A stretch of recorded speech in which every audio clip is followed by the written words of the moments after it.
Hi, everyone. Welcome to today's webinar, Women in Compliance, a fireside chat on compliance hottest topics. My name is Lindsay Brown. As an introduction, I am one of the client success managers here at ClausMatch in our North America market. I will be part of your co-moderator today with my colleague, Claudia. Before we get started, what I'd like to do is go into a few housekeeping items to share. So all attendees except the panelists are going to be muted. If you do have questions, please feel free to put them in the Q&A box, and they may be addressed at the end of the webinar. Lastly, we will be sending out an email with the slides as well as a recording that will be sent out tomorrow.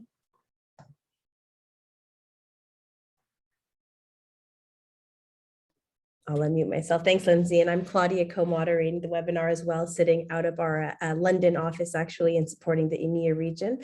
And just to tell you a little bit about ClausMatch, promise this isn't a plug of any sorts, but just to give some context here, ClausMatch is, in fact, an award-winning reg tech company. We work with clients really across the board in terms of working with clients like tier one banks, things like Barclays, BlackRock, all the way to the smaller organizations and fintech payment companies like PensionBee and Griffin, for example.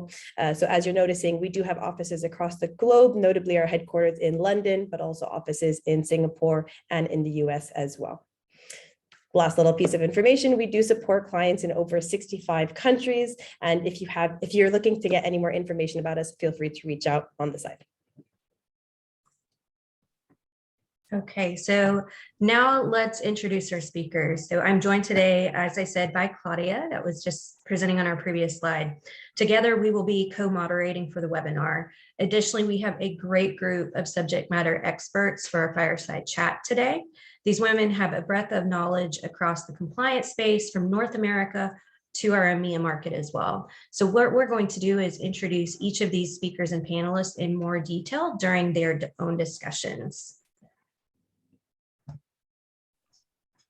So let's talk through the agenda. We're going to dive into today's hottest topics, from crypto to how to address supervision and enforcement to how to scale your organization.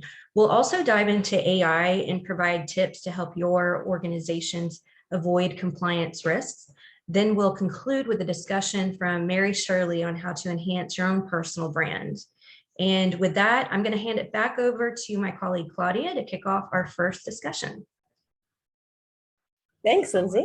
This one is particularly interesting as we know, crypto is quite a hot topic at the moment. So joining me on this panel, we do have Shirley over from Mode Global Holdings. A little bit of an introduction. So Shirley is an unconventional compliance thought leader who has worked with the financial services space, ranging from banking to payments for nearly 3 decades, most recently at the helm of the crypto sphere. A passionate educator, mentor, and full of commercial news, Shirley advises a number of crypto institutions on the site.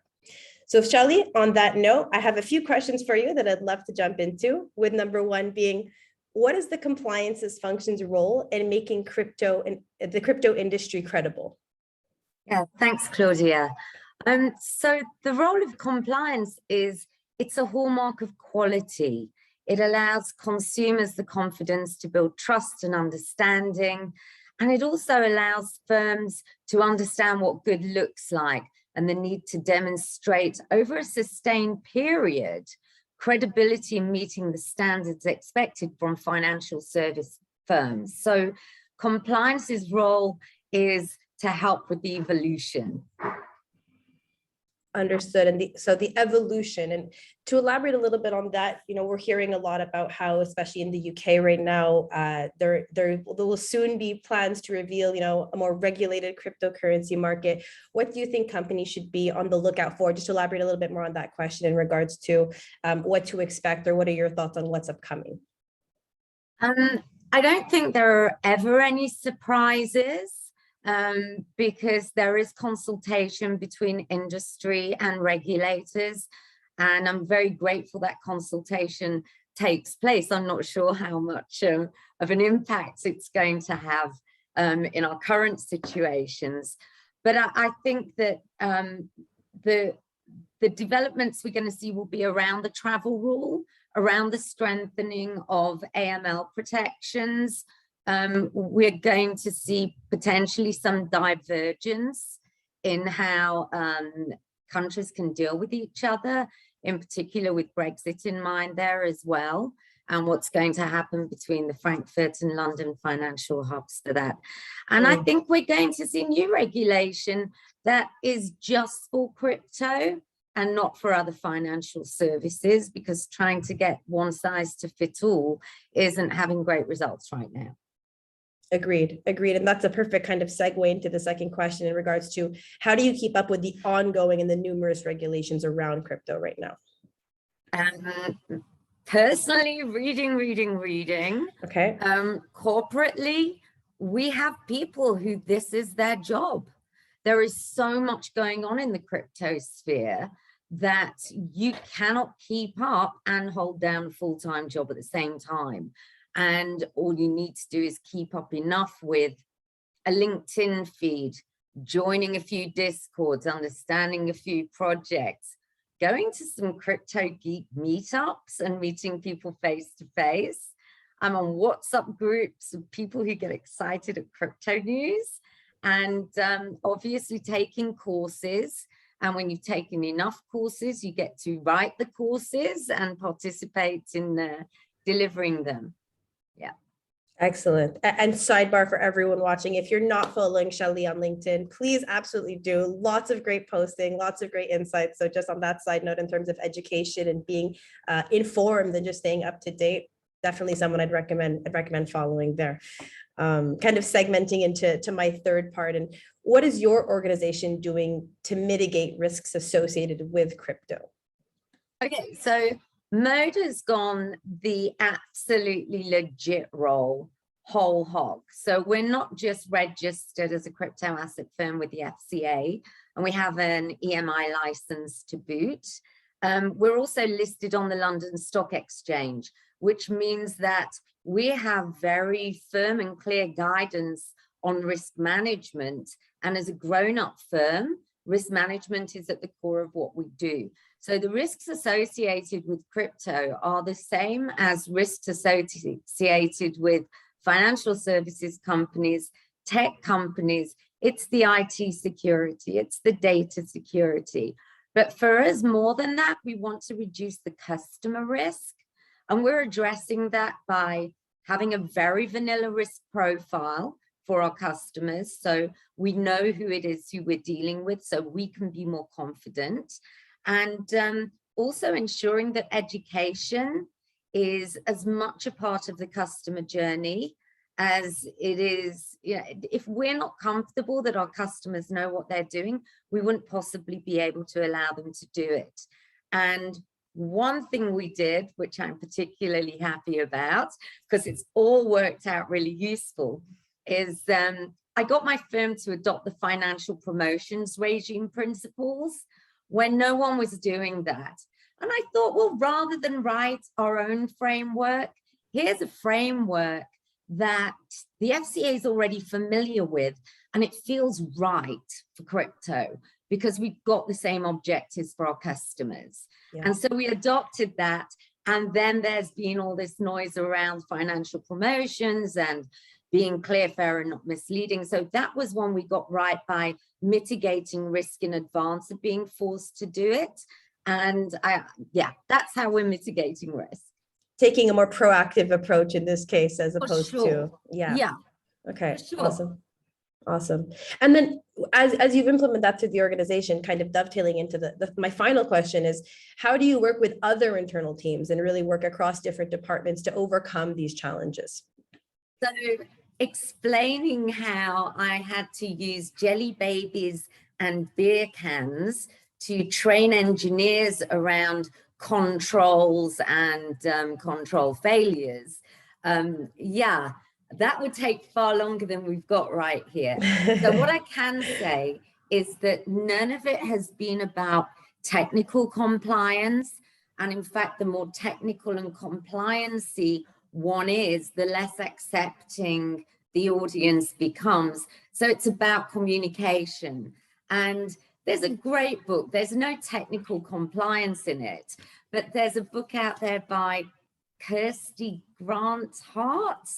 Okay. Yeah, called How to Be a Fabulous Compliance Officer.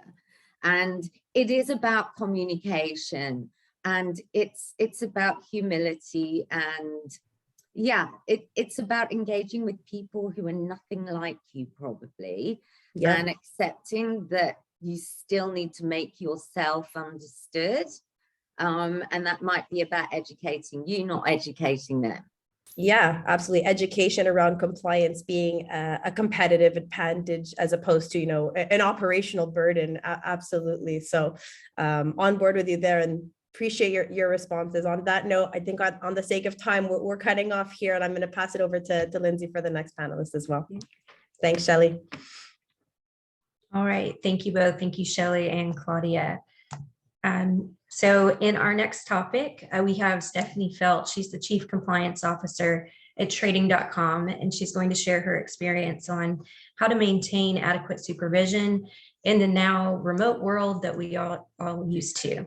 Stephanie is a licensed attorney in California, New Jersey, and New York with over 20 years experience in the financial service industry, primarily focused on legal and compliance matters for both large financial institutions, but also smaller startup entities. Stephanie has a diverse background in equities, derivatives, as well as other financial products. So currently, Stephanie is the Chief Compliance Officer and General Counsel, of Trading.com, a recently licensed retail foreign exchange dealer with the Commodities Future Trading Commission, offering over-the-counter Forex products to U.S. retail customers. She's also one of my current clients, so I'm very excited that she agreed to join today's panel and give her her own expertise. So given the work from home environment, the majority of us are also currently living in, addressing supervision and enforcement has been a key challenge for compliance professionals exclusively. In fact, 67% of employees use personal devices at work, so organizations can't ignore these key compliance issues. So with that, Stephanie, from your experience, what are effective supervision means? Yeah, sure. Thank you, Lindsay. So effective supervision just generally means that you develop processes and procedures for the detection and deterrence of possible wrongdoing by the firm's employees and its agents. It's really a kind of a key thing that the regulators are actually looking at right now, the supervision aspect of it, because a lot of the fines and regulatory infractions that a lot of firms are currently having relate to supervision. And so the things that, at least from my firm's perspective, that we need to kind of ensure that we're supervising, or for example, monitoring of emails, phone conversations, ensure employees are following firm policies and procedures, reform of customer activity, as well as ensuring things like customer statements are being sent on a timely fashion, as well as reviewing the firm itself, its trading activities. And as I mentioned earlier, a lot of the firms are, having to deal with stiff fines from the regulators, which is kind of a new trend that the regulators are doing now. So for example, in 2020, JP Morgan was fined $75 million for lack of supervision. Another one, Interactive Brokers, was fined $1.75 million. So it's kind of an ongoing trend. And it was difficult before the pandemic happened, because even at that point in time, but at least you could restrict, for example, people's access to social media pages and their email. But the work from home has kind of created a whole new way to look at supervision. Understood. Thank you for that information. With that being said, can you help our audience and myself understand a little bit more of the challenges around ensuring adequate supervision for your remote environment? Sure. So as I mentioned before, when people were actually going to the office every day, policies and procedures were stating. So for example, if you have a trading floor, phones can't be used on the trading floor, or if someone wanted to access their emails from their work computer, they'd be blocked. But now, because people have access to all of that, both their personal computers and their cell phones at home, it's a matter of understanding, okay, what are your employees doing? Understanding the actual business model that the firm uses in order to interact with customers, so that you can develop effective policies and procedures to address those particular business models. So you want to look at, do you have policies and procedures to adjust, firm issued to be able to use, to not be able to use personal computers at home, and only communicate with customers using firm provided hardware. Got it. And so, what are some of the key solutions and best practices that firms should consider in addressing these challenges? Sure. So from my perspective, I think that having really well drafted policies and procedures that tell employees exactly what they need to do and what they need to follow. I've worked in places where they've been quite vague, so it's really important to make sure that the compliance people, when drafting these procedures, really understand the business model and what their employees are doing on a regular basis. Use of technology is very helpful. So being able to generate reports remotely so that you can monitor customer interactions with customers, or customer training activity, or what your traders are doing on their trading floor. Surveillance of email and media and social media surveillance. Being able to have clear procedures as to what emails they can and cannot use, and their use of social media websites. Can they use them? Can they not? And also being able to monitor it, because you obviously don't want a policy or procedure that you have drafted but no one's following. That's actually worse than not having a policy or procedure at all. So it's really key to make sure that those points are key.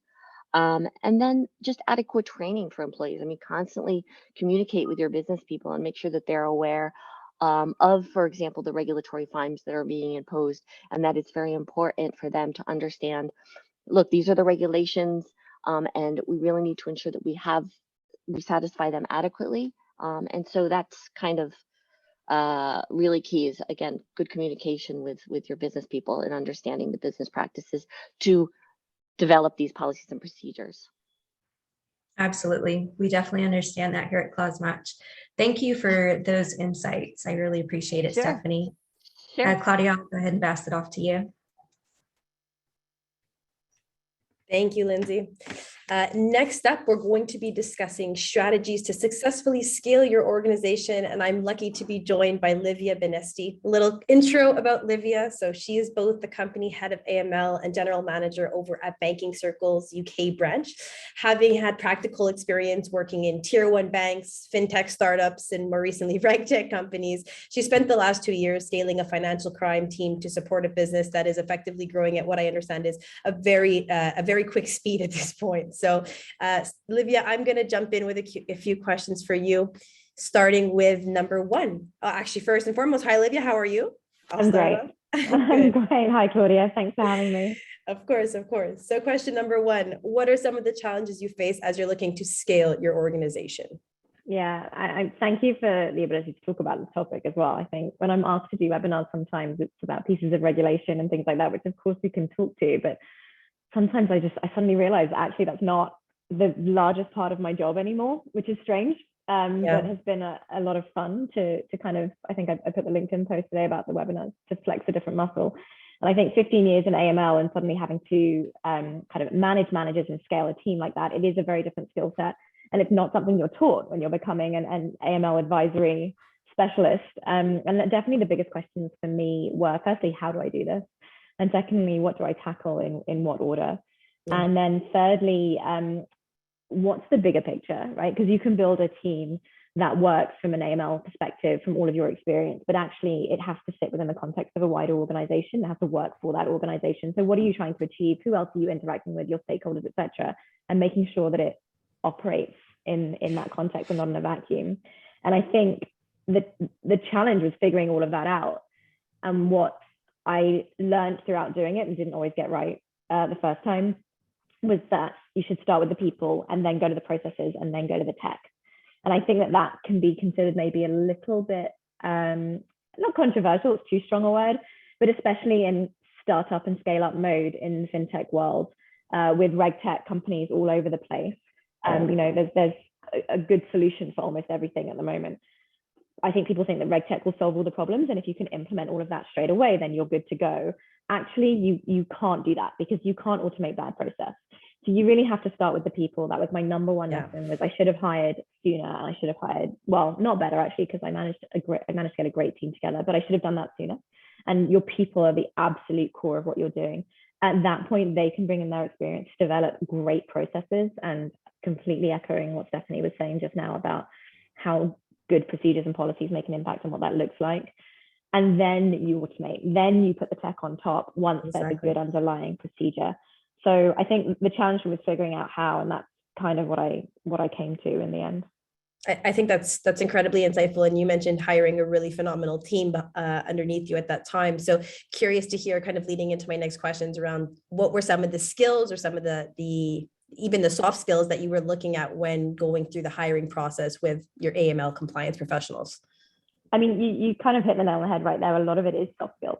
Okay. A lot more of it is soft skills actually than quite a few others. I mean, it depends what kind of vacuum and what gap you have in your team.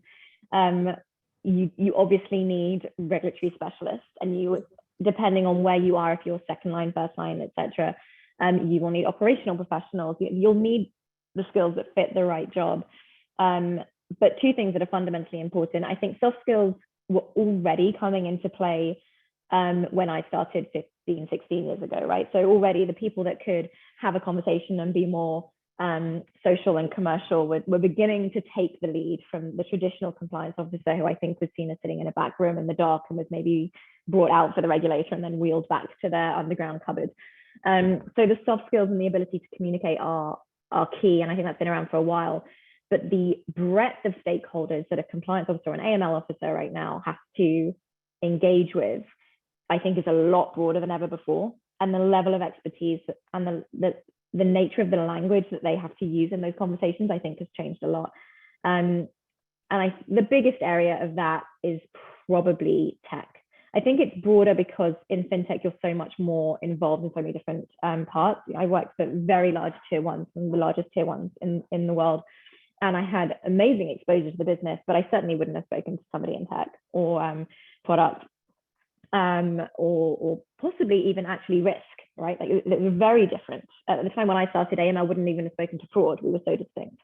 And now in the kind of organizations that I'm in now, you're talking daily to pretty much everybody that I just mentioned, but specifically tech for obvious reasons, right? So the kind of skills that I have been looking at and that I do continue to look at for at least a proportion of my team are tech skills, both in terms of ability to code, right? Like I just hired someone who has SQL and Python skills because it was absolutely essential. I needed someone that could help me assess business requirement docs, do testing, go and run queries. I needed that specific skill set in an AML team, but also the ability to talk to engineers, to win them over, to be their friend.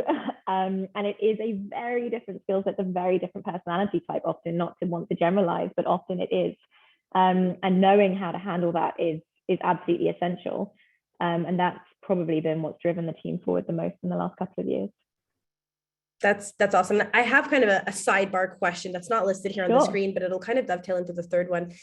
Right now, we all kind of are aware that it's pretty much a candidate's market out there in terms of hiring and being able to find talent. And that kind of brings me into the next question, which is, how do you kind of strike a balance between being able to find the right candidate that's a fit for you, and just, realistically, I'm seeing this myself working with a lot of really fast growing fintech companies, startup companies that also just need bodies and need people in the door. So my question to you is, how do you kind of balance the process of finding the right candidate and also making sure that you are moving quickly when you are confident that you have found the right candidate?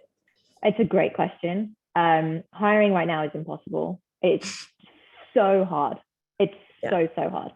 So I think what I would say is you split your needs, right? You have your need to scale, and you need to do it quickly, and you need to get bodies in the door. And you also have your need for specialists. So realize where you need one. Sorry, I'm just going to move a bit because of the light. Realize where you need one versus another.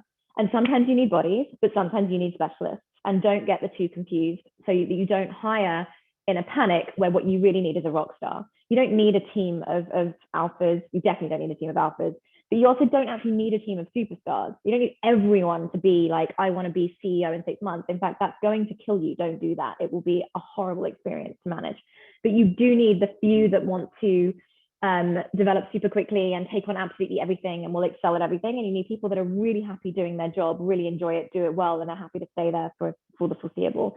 Recognize what you need in each position is the first thing and hire that accordingly. Don't hire out of panic at all. It doesn't work. And it's a false economy. And when I say that, what I mean is, and this is every position, if you hire because you need someone in the role and it's not the right person, they will leave or you will have a very bad experience managing that person and you won't get what you want. So what you'll find is you invest time and money, and time is the key thing, in training them up, in getting them happy and understanding how to manage them, understanding what makes them tick and motivating them. And you'll never be able to actually do that successfully because it's the wrong person. They'll leave or you'll have to manage that situation and you're back at the beginning 6 months, 7 months later, potentially with damage having been done. Do not hire in a panic. Find the right people always. And for me, sometimes in the first few years, the right people was telling them just how hard this was going to be and how hard it is and how much needs fixing, and waiting to see if they had that glint in their eye that they were a bit of a masochist and they were kind of up for it. And I was like, okay, that's my guy. Like, that's my girl. That's my person. I want that one. Exactly. And it's worked out pretty well. Awesome. Perfect. I think I actually do have enough time to squeeze in one last question here. Sure. I'll go with kind of the fourth bullet point in terms of how does technology support a compliance program? So I think it's a pretty simple answer, to be honest. Compliance and AML is, like everything at the moment, is very much about data. It's about gathering it, it's about entering it to where it needs to be, and it's about analyzing it. So technology does two things. It automates the things that you can't be bothered to do, which is predominantly the gathering and the entering. Like, I don't need to pay current market prices for somebody to be taking in data from one place and moving it to another. You can get that. You can get a machine to do that. It can be automated. So the first thing is to get rid of the basic boring stuff, so that your rock stars can focus on what they want to do and be motivated in their job daily. But the second thing is the analysis. And you definitely need humans to be able to conduct that analysis, and that's what makes the job more interesting. But a lot of that analysis with huge amounts of data can't be done by humans. And so I would say that tech at the moment for a compliance team are those two things: automating what should be done by a machine, which is gathering and entering data, and then a huge sway of the analysis, which is being done on data, which is way too big for any human to manage. And in many ways, that's really the crux of what technology is doing for compliance right now. Awesome. These were great. I really appreciate the engagement there. And I think on that note, we will hand it over back to Lindsay for the next panelist.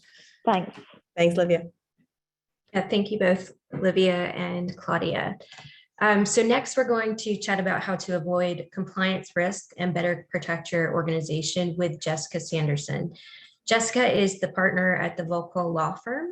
She also brings more than 20 years of experience defending white-collar matters, including internal investigations, litigation, and enforcement actions.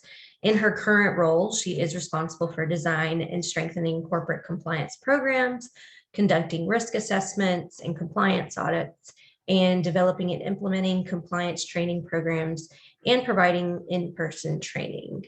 So Jessica, welcome, and we are happy to chat with you. Thanks for having me, Lindsay. It's great to be a part of this group of phenomenal compliance professionals and all women. So I'm really happy to be here today. Yeah, thank you so much.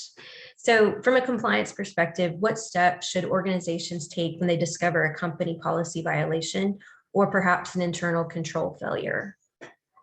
Yeah, so the first thing I say, especially having come from, an in-house perspective as well as outside counsel, is that compliance officers and in-house lawyers really need to manage executives' expectations about this. So when we find an internal control failure or company policy violation, a lot of executives, board members, the business, they're understandably upset when this happens and may even panic. But good compliance programs they're designed to detect internal control failures. They're designed to detect compliance policy failures. And that's so they can address the gaps. They can detect the weaknesses and address the gaps, hopefully before any type of legal violation occurs.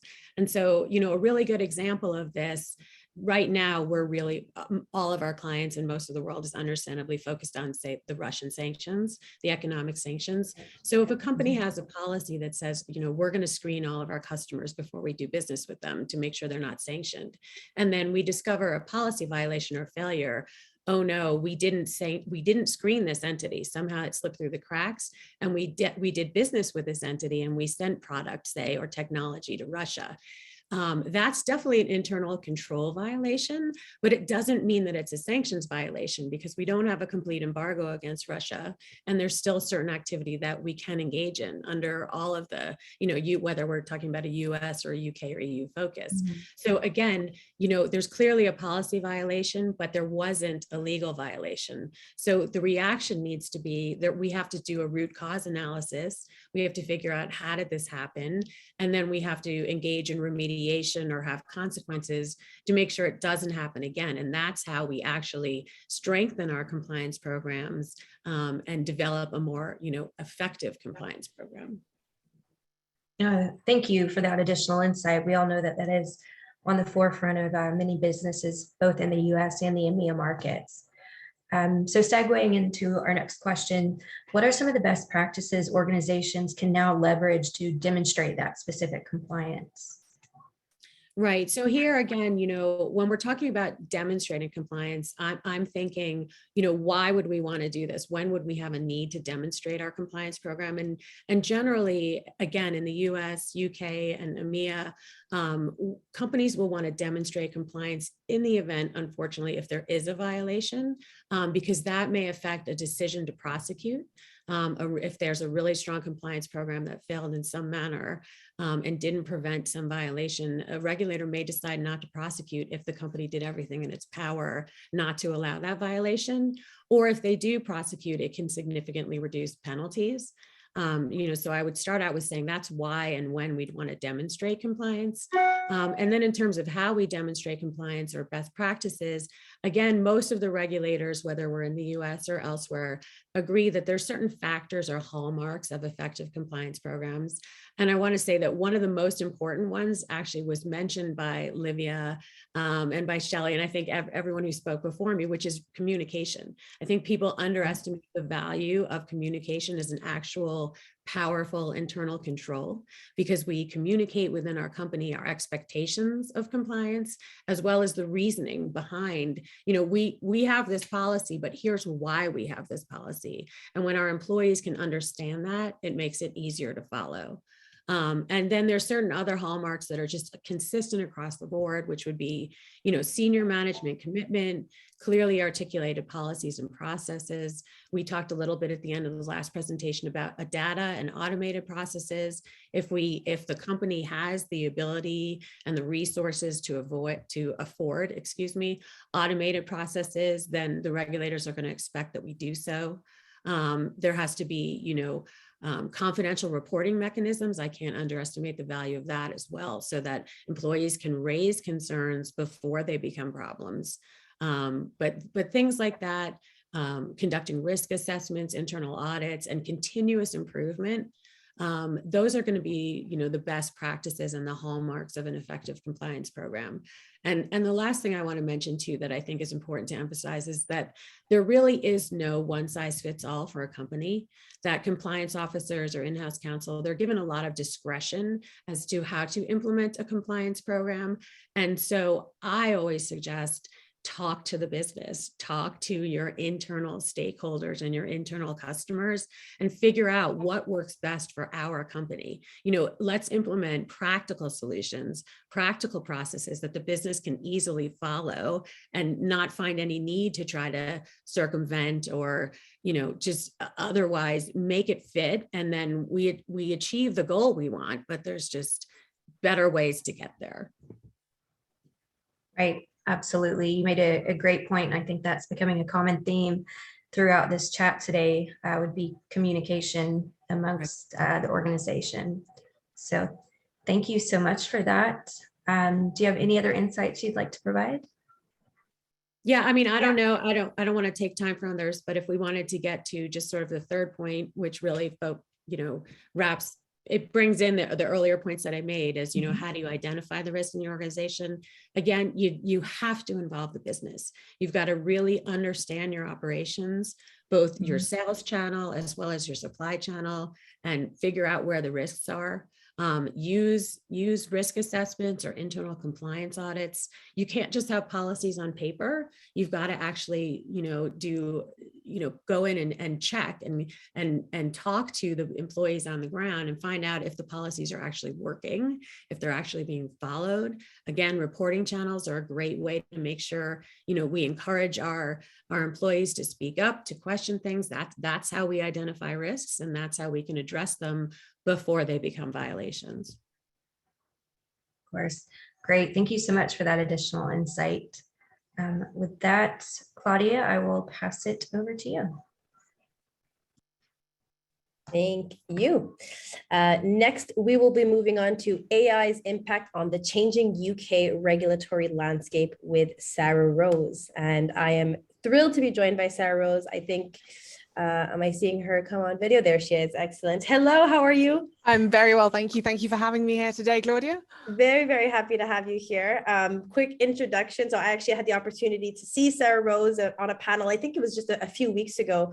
Couldn't help but introduce myself to her after the panel because she just has a phenomenal stage presence. So if her public speaking isn't impressive enough, Sarah Rose is a graduate from Cambridge Engineering and has since dedicated her career within financial services. Her roles have given her exposure across corporate finance, financial markets, risk and compliance at institutions such as Deutsche Bank, Nomura, and Westpac.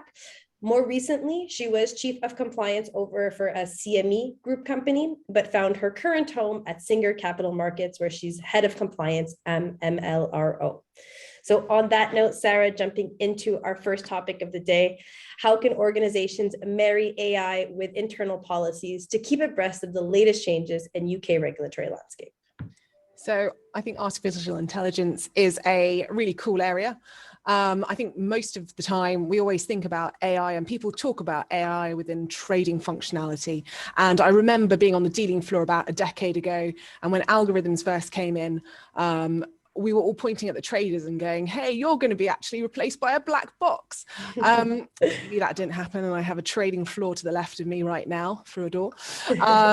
But when I think of AI more and more, particularly in my role here within compliance, I think about how AI could potentially be used to help compliance officers. Instead of it just being a tool which we have to worry about that front office is using to do clever stuff that's running off on its own, making trading judgments on its own, we can also think about how AI could be used for updating ourselves, our policies, and our people on all the different regulatory changes that are happening. Now, there's a lot going on. We've had Brexit. I think everyone's talked about Brexit to the nth degree, so I won't go on about that. But the key word there I think about is divergence. And when you've got kind of organizations spanning the globe, you've got more types of regulators to look over. And then you've got to make sure that those policies and procedures are adequate to serve each of these different regulators. So with divergence, and also each regulator trying to show some muscle power, I guess, to say we're actually regulating better than everyone else, there's more regulation coming out. Some of it is deregulation, which is always good. I don't have to do my RTS 28 anymore. Yes, which I'm very happy with. But there's other bits which also mean that we have to start thinking about changes that could be coming along. Like, for example, with the review of the prospectus regime, there's changes there. So how can we actually use AI to a compliance officer's advantage in order to kind of update our policies and make sure that we are in line for our organization? Well, there's good news and bad news, I think. If you're in an EU organization, the way that I see EU regulators, ESMA regulating, is much more on a kind of a dictatorial, this is what you shall do, this is what you shall not do approach. But the UK regulators take a more kind of spirit and kind of this is the principles of what we expect from you. Now, I think that's a much better way personally of regulating, because you can't know every single situation a person's going to be in. However, it also makes it more difficult to codify regulation. And I think when you think about AI, artificial intelligence, you think about how do you actually codify the requirements of a regulator in order to then push it through into FCA handbook updates, but then further on into policy updates. And I know that clause match is great because it looks to keep an FCA handbook in one place and then be able to feed those updates to people's internal policies. But I think that AI at some stage will play a part in helping to kind of push it through in a more meaningful way for each organization. So there's less work for a compliance officer. So I think that there's a lot that AI could do here to kind of help us in reducing the amount of work that we'll need to do in the future and making sure that no gap is sort of left. Absolutely. And I think that kind of follows what Livia was talking to me about earlier, also in regards to needing the people to be able to manage the technology as well, right? And having people in the right place, not just relying on a tool or a technology to be able to handle all of these analyses for you. Oh, absolutely. It sounds almost like you're going to the part 3, which is about kind of AI replacing compliance officers. We'll skip ahead one and we'll jump back. So on the kind of I guess it's looking at the people's skills, which is another thing that Livia touched on. And what is it that people will need in the future? And yes, you need people who have that ability to understand code, because as AI becomes more ingrained within front office, because what is AI? It's literally an algo on top of an algo, on top of another algo. And so you'll need to have people who have the technical knowledge to understand what it's doing, what's the essence of it, and how does it actually work. And typically compliance officers today, a lot of them have come from the legal profession, which doesn't necessarily instill the skill set that you may need in the future of compliance. So I think you can see more engineers kind of coming through in that. But another kind of key thing is the softer skills part. So whilst you can keep using algo on top of algo to try and find out what's the best way of codifying what the regulation should be and what does it actually mean in practice for your organization, you need to then take the commercial lens. Because at the end of the day, we all work for commercial organizations which have to be profitable. And you can't just keep slapping rule upon rule, because that's not necessarily going to make you money. So you have to take a pragmatic approach to how you actually implement that regulatory change for your organization, which I think is where a key skill which people will need to have. But on top of that, we also talked about breaches in the control environment. And I think that my personal view is that an algo should never, ever replace kind of what you do with a breach when you find it. There are so many kind of like edge cases when I've seen breaches. There are unforeseen circumstances. There's bits of data that you wouldn't have even thought to look at. And I know, and I'm a great believer that people naturally want to be good. And so I think that that's where a good and key compliance officer person function is, looking at breaches and making sure that proportional approaches are being implemented within those kind of compliance detection control algos. Ooh, Claudia, have you frozen or have I frozen? I think Claudia may have further may have gone frozen, but I'm happy to step in and ask the last question, which is around how do you see AI replacing compliance officers? That one we have already touched on. So I think the final question, despite it not being in the same order, is more to do with how do we see UK regulations changing in relation to AI? And I had the privilege of speaking to the head of RegTech at the Bank of England about AI, and they have some really, really kind of cool stuff going on in their technology department.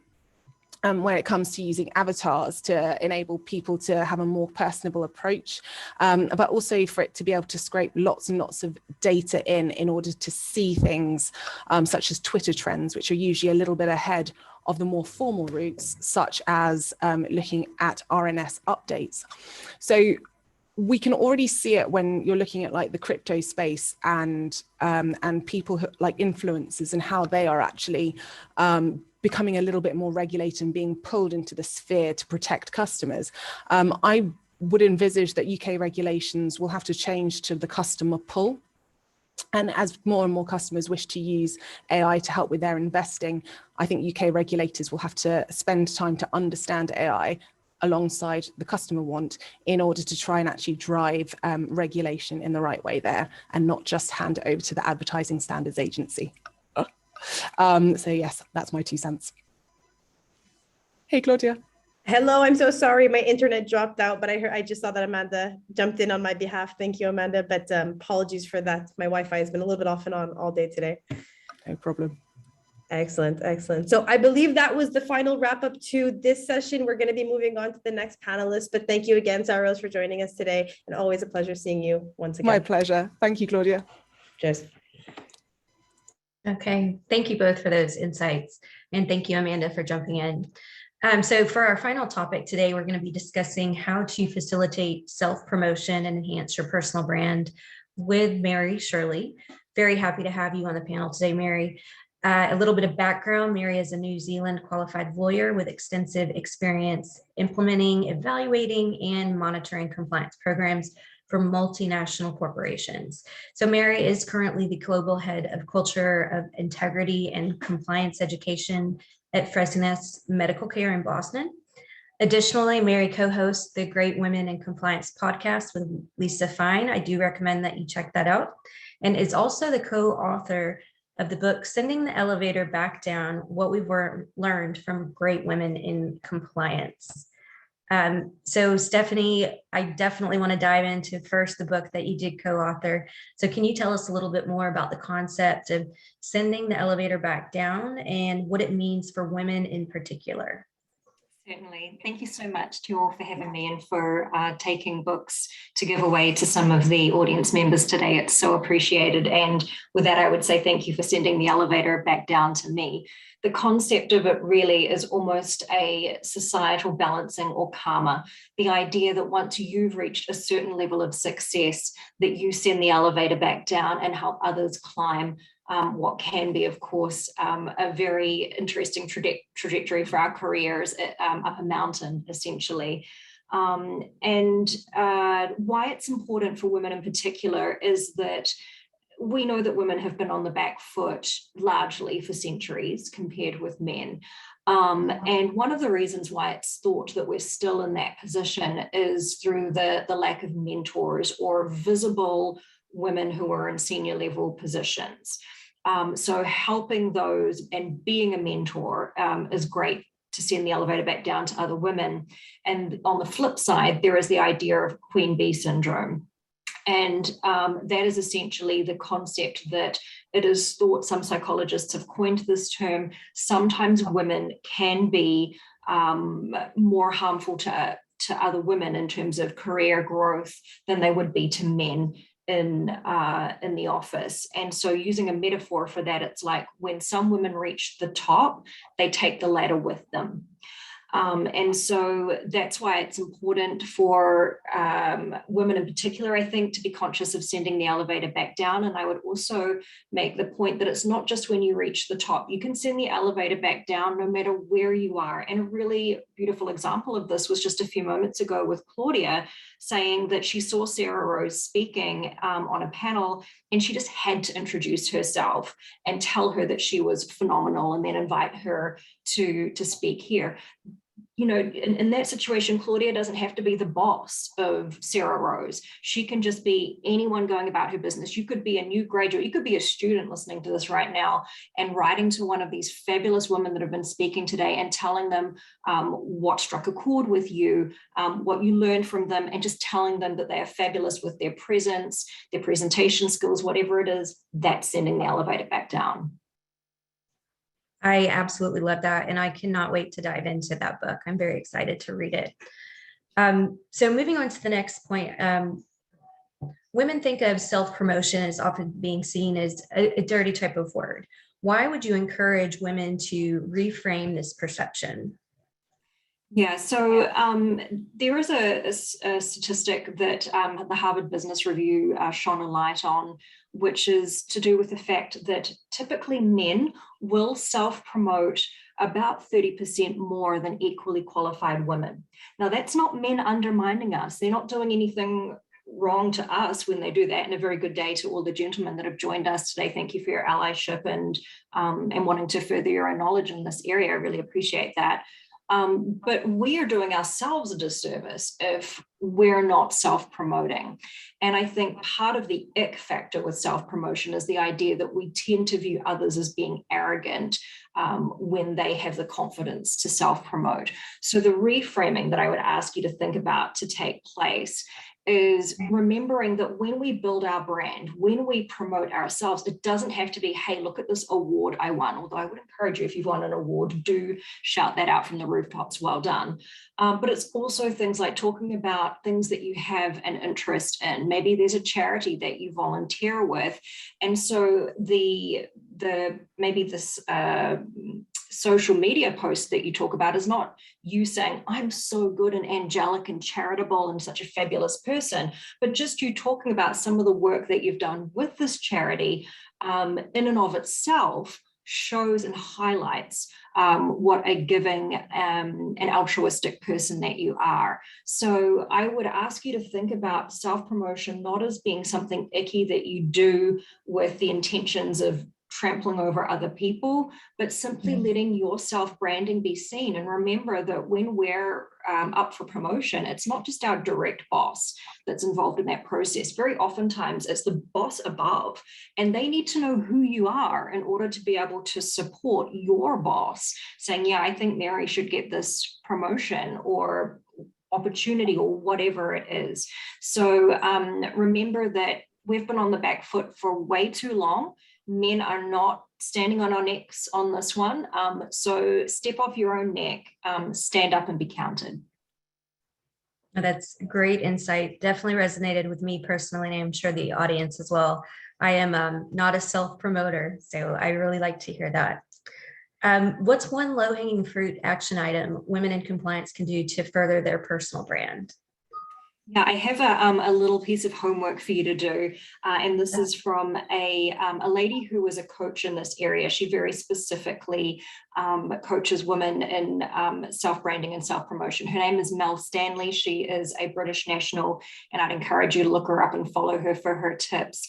And she has an exercise in self-awareness, which is that when you want to self-promote, it really helps to know how you're seen in the first place, right? So some level setting and self-awareness. If I want to be seen in this way, how am I currently being perceived by those around me? So take a variety of stakeholders, and men, this is for you too, and ask them. I just did this by text message, and I sent them a message saying, you know, I've just attended a personal branding workshop. What words come to mind for you when you think of my personal brand? And Mel Stanley, her questions for this are, what would you recommend that I start doing, stop doing, and continue doing, if you want to ask the question in a different way, to help gather some feedback. And then when you get this information back from people, and I caution you, not just the people that really love the heck out of you, but some of the more neutral stakeholders that you might work with, people that you maybe know from the gym or hobbies, and get them to comment as well. And it'll give you some nice patterns to take a look at.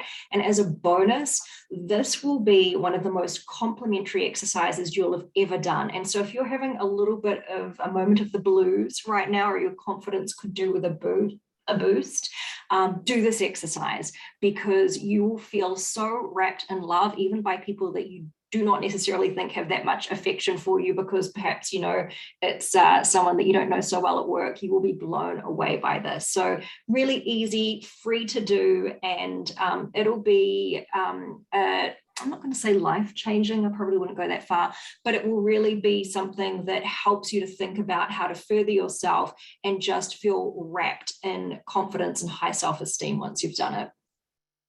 No, that's great insight and information for the entire audience, especially me, myself.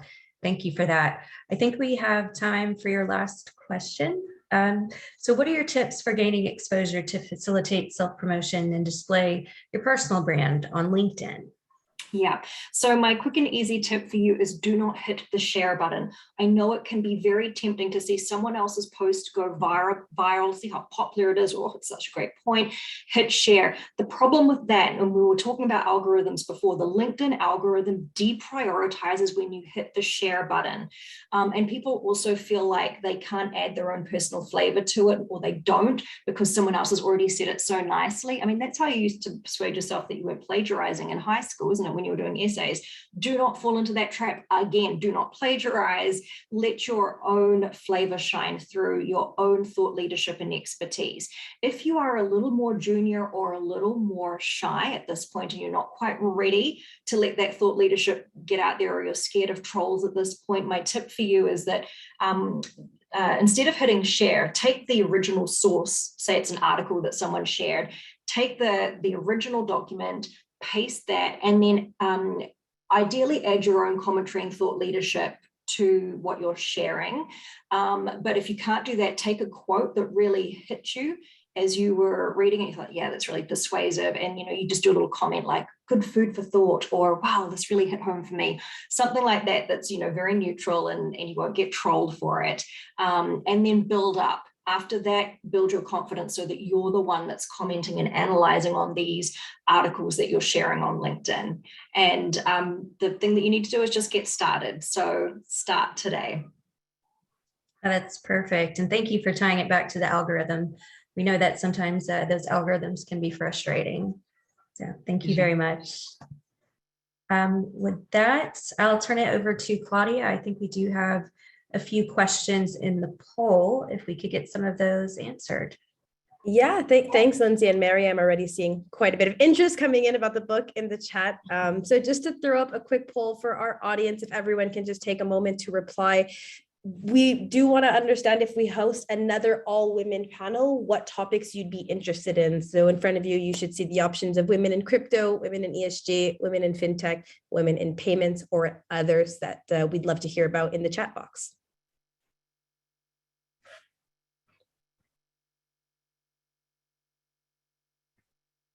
Okay. Awesome. We got our polling completed. So on that note, there was really earlier in the chat box, I do want to address that there is a Q&A session. We have just a little bit of time, but there's one that got quite a little bit of discussion. So Stephanie, I think I'll bring this over to you in regards to the questions about the bring your own device policy. And if there's any other questions that anyone wants to add, feel free to throw them in the chat. We will be sure to answer the questions post webinar as well. But given that we have maybe a minute or two, what are your thoughts on the question that I have here? Do you think firms should bring back corporate owned devices rather than bring your own device to reduce the inherent risk? Yeah, I personally like the corporate sponsored devices primarily because you can monitor, it's easier for you to control how they use that particular phone.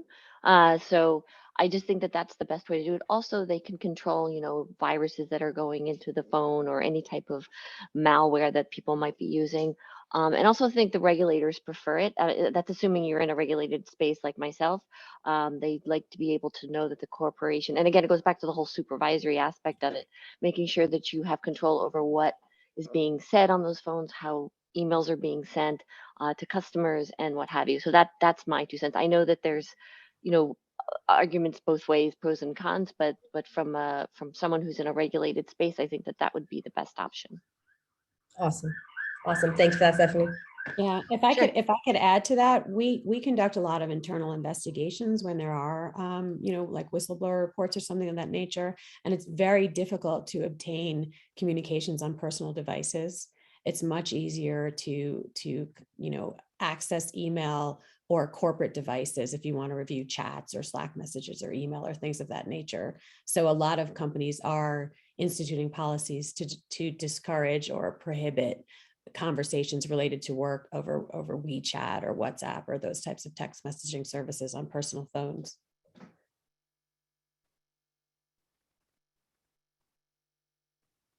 I think you're still on mute, Claudia. I am. Thank you, Jessica. Thanks. And thank you for the input as well, leading us into wrapping up this webinar. So if we can go to, yes, thank you, Amanda.